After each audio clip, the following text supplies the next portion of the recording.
Hello everyone, my name is Shivakshi Dikshit and I've secured AIR 64 in UPSC CSE 2020. Through this video, we'll discuss a beginner strategy on planning the UPSC CSE preparation. So, I'm a commerce graduate. I graduated in the year 2017 from Shri Ram College of Commerce, and currently I'm pursuing Masters from Delhi School of Economics. And I've been preparing for civil services examinations since 2017, and apart from the CSE, I have taken 2 attempts at CSE. This was my second attempt, and I've also attempted my state PCS examination in the year 2020, which I've been able to clear. So अगर हम beginners के बारे में बात करें तो सबसे पहले हमारे सामने क्वेश्चन आता है कि किस तरह से स्टार्ट किया जाए. सो हम most of us we think about coachings कि हम एक कोचिंग ज्वाइन कर लें और वहाँ से अपनी प्रेपरेशन को शुरू करें, and this is also what I did. But I think the first step should be to look at the syllabus of the examination, और अच्छे से सिलेबस को एक बार रीड करके समझ लेना चाहिए कि इस एग्ज़ाम की डिमांड क्या है. ऑल्दो एक बार पढ़ के उसे समझना मुश्किल है, बट हमें अपना कंफर्ट लेवल समझ आ जाता है कि हमें कितना पता है सिलेबस के बारे में और कितनी हेल्प की ज़रूरत पड़ने वाली है. सो देन हम कोचिंग या नो कोचिंग वाले डिसीजन पे आते हैं. तो कोचिंग का काम आई थिंक हम अगर समझ लें तो ईजी रहता है. हमें कोचिंग की ज़रूरत है या नहीं है ये समझना. Coaching is only for guidance purposes. So अगर आपको लग रहा है कि आपको इस सिलेबस के लिए कॉन्सेप्चुअल क्लैरिटी और चाहिए, जिसके लिए आपको कोई टीचर्स चाहिए, तो फिर कोचिंग एक सही जगह है आपके लिए और आपको वहाँ से बहुत हेल्प मिलने वाली है. Welcome to Lukman IAS. Study general studies with Lukman IAS for building comprehensive knowledge, thorough understanding and a good perspective, which are essential ingredients of UPSC for getting top rank in civil services examination. GS paper 2 and 4 will be taken by S. Ansari and other papers will be covered by renowned faculties. So, Lukman IAS becomes the obvious choice. The renowned faculties are Lakshmi Kant for Geography, Ecology and Environment, Professor Mustaba Hussain for Art and Culture, Dr. Jia for History, and Abhijit Jha for Society. It is the pre-cum-means batch with integrated guidance program, which consists of prelims, means and interview. The course features live classes are as effective as offline classes. The classes are highly interactive in nature. Your doubts and queries will be addressed and there will be dictation of notes. In the last 10 years, contact us today for more information. But अगर आपके concepts already clear हैं और आपको सिर्फ guidance इस direction में चाहिए कि कितना आपको पढ़ना है कितना नहीं, सो आई थिंक आप प्रीवियस ईयर के पेपर्स देख के और अगर कोई मेंटर या सीनियर आपको गाइड कर दे तो उतना सफिशिएंट रहता है. स्पेशली अब जब हमारे पास काफ़ी सारे ऑनलाइन फैसिलिटीज़ अवेलेबल है, तो ऐसा बिल्कुल ज़रूरी नहीं है कि आप किसी बड़े टाउन में जाकर प्रिपेयर करें या दिल्ली ही जा कर के कोई कोचिंग ज्वाइन करके प्रिपेयर कर सकते हैं. सो कोचिंग की रिक्वायरमेंट को आप असेस करें, एंड मैंने कोचिंग ज्वाइन करी थी जीएस के लिए अपने होम टाउन में, लखनऊ में ही ज्वाइन करी थी. और जो हमारे और भी कुछ ऑनलाइन रिसोर्सेज हैं जिनको मैंने यूज़ किया था, and I will be discussing them further. So इसके बाद एक नेक्स्ट स्टेप हमारे पास आता है बुक लिस्ट का, कि जब हमने सिलेबस समझ लिया है तो अब बुक लिस्ट डिज़ाइन करना बहुत इंपॉर्टेंट हो जाता है. सो बुक लिस्ट हमारी जो है वो मेंस के सिलेबस के अकॉर्डिंग डिटरमाइन होती है. हमारे जो 4 ब्रॉड पेपर्स हैं, कॉम्प्रिहेंसिवली अगर हम बुक लिस्ट कवर कर लें तो उसी में हमारा प्रीलिम्स भी कवर हो जाता है. सो अगर मैं क्विकली अपनी बुक लिस्ट शेयर करूं तो मैंने बहुत ही स्टैंडर्ड बुक से पढ़ाई करी है, एंड कुछ एडिशनल रिसोर्सेज ज़रूर यूज़ करें, बट मेनली स्टैंडर्ड बुक्स जो आप लोग अक्सर सुनते रहते होंगे. सो GS1 के लिए I used 4 books for history, modern के लिए स्पेक्ट्रम, देन एंशिएंट मेडिवल के लिए जो ओल्ड NCERTs हमारी Satish Chanda sir and RS Sharma sir की, एंड वर्ल्ड के लिए आई यूज़ विजन IAS के नोट्स. तो वो नोट्स काफ़ी कॉम्प्रिहेंसिव है, and I would like to suggest कि उनको सिलेक्टिवली यूज़ किया जाए. प्रीवियस ईयर के पेपर्स देख के इम्पॉर्टेंट टॉपिक्स आप समझ लें और उनको वैसे ही सेलेक्टिवली पढ़ें. पूरे नोट्स शायद इतने इम्पॉर्टेंट नहीं हैं.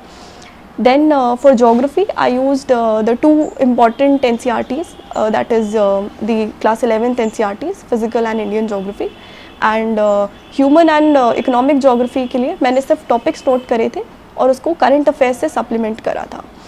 देन जोग्राफी में आपका मैप वर्क बहुत इंपॉर्टेंट है. तो मैंने continent wise map work prepare किया था, एटलस से ही प्रिपेयर किया था, एंड मेरे कोचिंग के नोट्स से उसमें मुझे काफ़ी हेल्प मिली थी कि इम्पॉर्टेंट प्लेसेस को मार्क करके और उनको हम अगर रिवाइज़ करते रहें ड्रॉ करके मैप को, तो वो हमें काफ़ी मदद मिलती है उससे, स्पेशली प्रीलिम्स में, क्योंकि बहुत ही डायरेक्ट क्वेश्चंस होते हैं and if you know those questions आप उससे अंडर 10 सेकेंड्स आंसर कर सकते हैं. सो ज्योग्राफी के बाद आर्ट एंड कल्चर एक बहुत इंपॉर्टेंट हमारा कंपोनेंट रहता है, जो कि नितिन सिंघानिया सर की बुक से मैंने कवर किया था और ओल्ड NCERTs भी रेफ़र करी. उसके लिए कभी भी हम सफिशेंट प्रिपेयर नहीं कर सकते हैं, तो but we still have to define a limit. तो वो बुक काफ़ी है, उतना ही पढ़ लें और प्रीवियस ईयर के पेपर्स रिवाइज कर सकते हैं. बट अगर कुछ बहुत ही आउट ऑफ द ब्लू आएगा तो उसको छोड़ना ही पड़ता है क्वेश्चन को.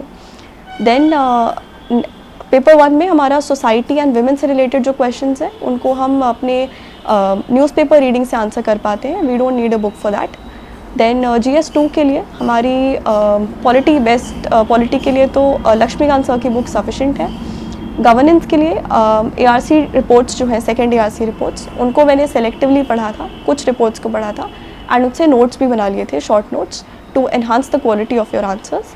एंड IR के लिए जो हमारी कंटेम्प्रेरी वर्ल्ड की NCERT है वो पढ़ी थी. एंड ऑफ कोर्स आप वर्ल्ड हिस्ट्री पढ़ लेंगे तो फिर आप न्यूज़पेपर से IR को काफ़ी अच्छे से समझ पाते हैं.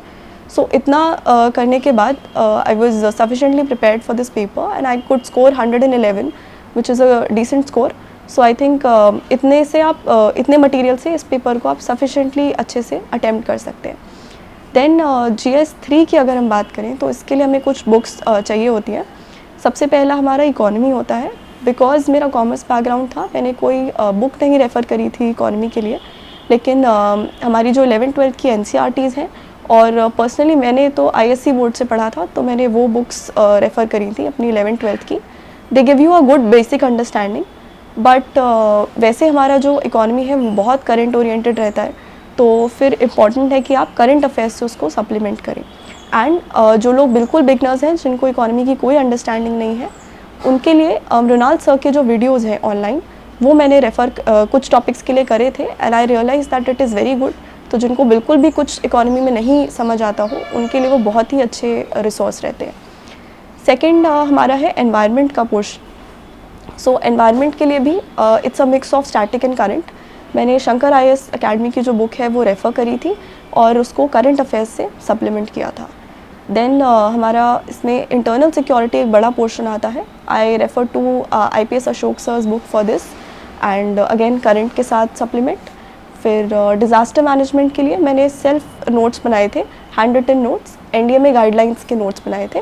तो उससे आपको पॉइंटर्स मिल जाते हैं एंड मोस्टली 10 मार्क्स के क्वेश्चंस आते हैं डिज़ास्टर मैनेजमेंट, जो आप उतने में इजीली अटेम्प्ट कर पाएंगे, स्पेशली अगर कुछ करंट अफेयर्स आप सप्लीमेंट कर दें तो. सो इतने पोर्शन से आपका ये वाला पेपर इजीली कवर हो जाता है. इसमें साइंस एंड टेक का भी एक पोर्शन रहता है. So I am a commerce student, मुझे साइंस एंड टेक का बहुत डीप अंडरस्टैंडिंग नहीं थी, तो मैं साइंस एंड टेक को सिर्फ करंट अफेयर्स से पढ़ती थी. मैं विजन IAS की मंथली मैगजीन्स यूज़ करती थी और उसका साइंस एंड टेक का पोर्शन अच्छे से कवर कर लेते हैं. तो आप मेंस के भी आंसर्स अच्छे से लिख पाएंगे साइंस के.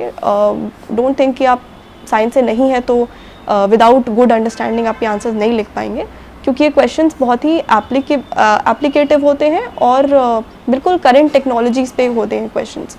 एंड मोस्टली आप स्पेस साइंस या फिर जो रिसेंट टेक्नोलॉजिकल अपग्रेडेशंस हैं उन पे आते हैं. जैसे नैनो टेक्नोलॉजी हमारे प्रीलिम्स में भी आया था 2020 एंड मेंस में भी आया था and it was a very important topic last year. So I could easily attempt it and current affairs से साइंस को ईजिली कवर कर सकते हैं. देन GS पेपर 4 की अगर बात करें तो उसके लिए कोई बुक मैंने यूज़ ज़रूर करी थी, लेक्सिकॉन की बुक यूज़ करी थी.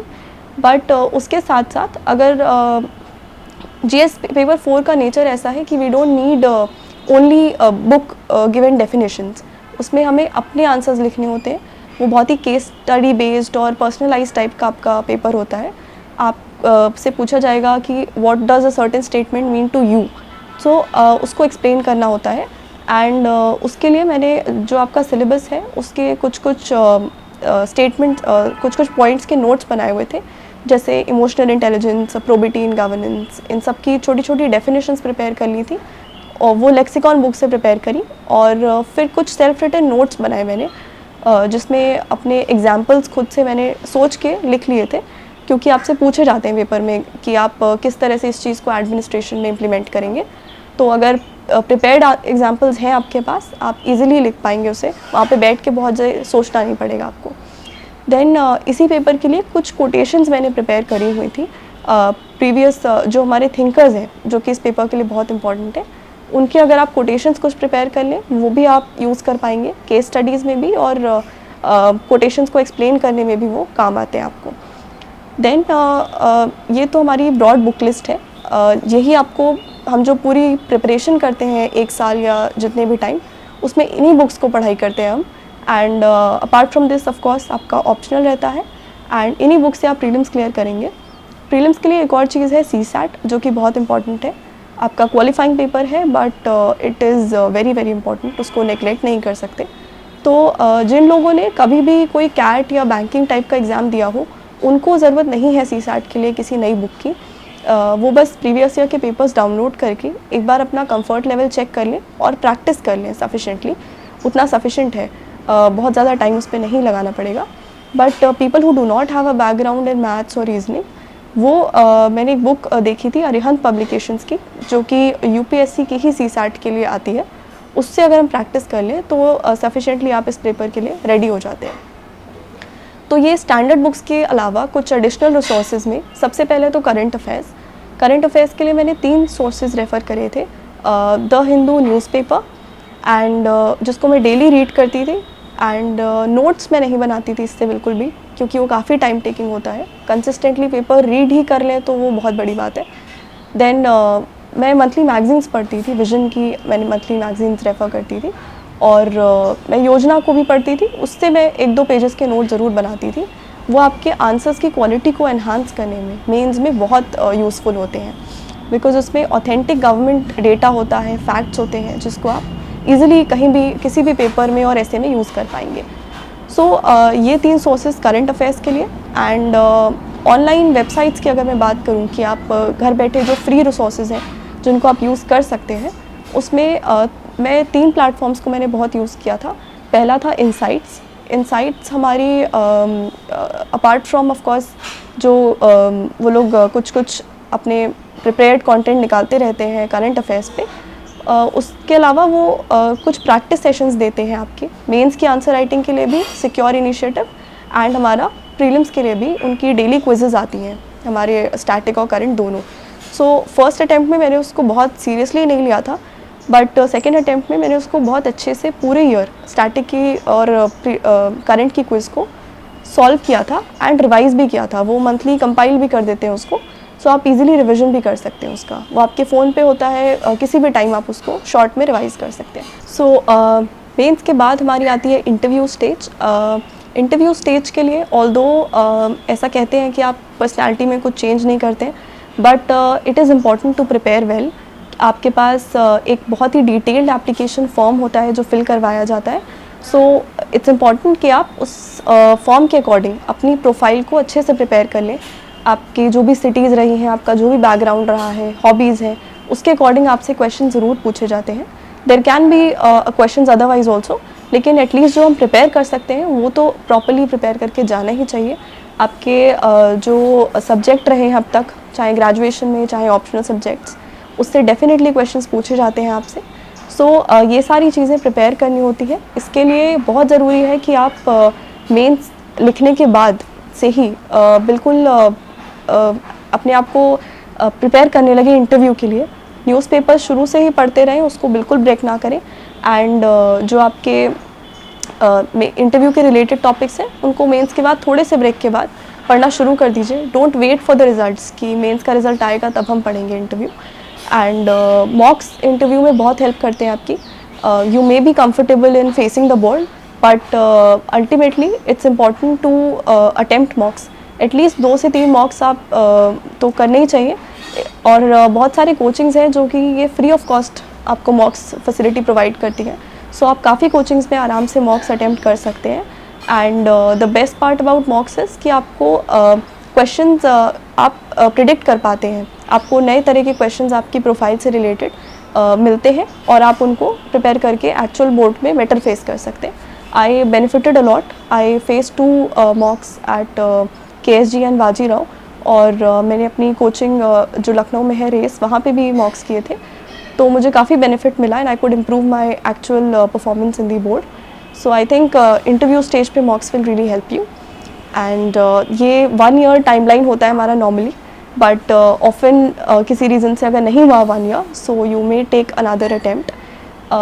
इसके लिए आपको फेलियर को हैंडल करना बहुत इम्पॉर्टेंट होता है. I failed my prelims in first attempt, but मैंने अपनी मिस्टेक्स को एनालाइज़ किया, रिविज़न कम किया था मैंने, और बहुत ईजी समझ लिया था शायद एग्ज़ाम को कि कम रिविज़न के साथ हो जाएगा, बट ऐसा नहीं है. You need to revise properly.